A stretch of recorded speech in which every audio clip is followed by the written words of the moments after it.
ঐক্যের ভিত্তি কয়টা? আওয়াজ করে বলো কয়টা?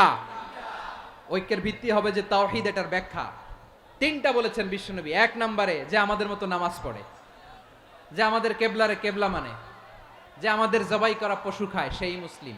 সেই কি মুসলিম? সে আমার ভাই। তার সাথে আমার কোনো বিরোধ আছে? কথা বলো পেকুয়ার ভাইয়েরা, বিরোধ আছে? কোনো বিরোধ নাই, কারণ আমরা এক উম্মাহ, আমরা সবাই এক উম্মাহ। সবাই আওয়াজ করে আমার সাথে বলেন তো, এক উম্মাহ। এগুলো মুখস্থ করতে হবে আমাদের। আওয়াজ করে সবাই বলো, কেউ বাকি থাকবে না, বলো এক উম্মাহ।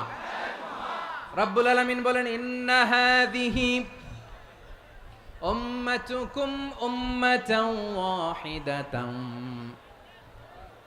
ইন্না হাযিহি উম্মাতুকুম উম্মাতান ওয়াহিদাতান ফাআনা রাব্বুকুম ফা'বুদুন। নিশ্চয়ই তোমাদের এই উম্মাহ হচ্ছে এক উম্মাহ, উম্মাতান ওয়াহিদা, এক উম্মাহ।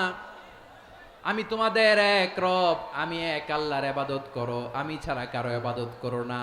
আদেশটা কার? তাহলে আমরা সবাই মিলে কয় উম্মাহ? তাহলে আমরা সবাই এক উম্মাহ। কয় উম্মাহ? এক উম্মাহ নাকি দুই উম্মাহ?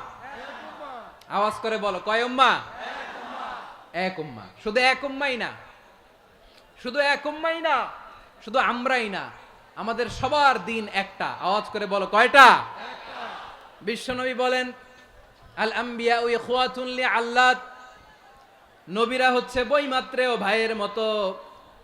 উম্মাহাতুহুম শাত্তা ওয়া দীনুহুম ওয়াহিদ, নবীরা হলো বৈমাত্রেয় ভাইয়ের মতো। অর্থাৎ নবীদের মা ভিন্ন, বাবা এক, মানে নবীদের শরীয়ত ভিন্ন, কিন্তু দিন একটা। আমাদের দিন কয়টা?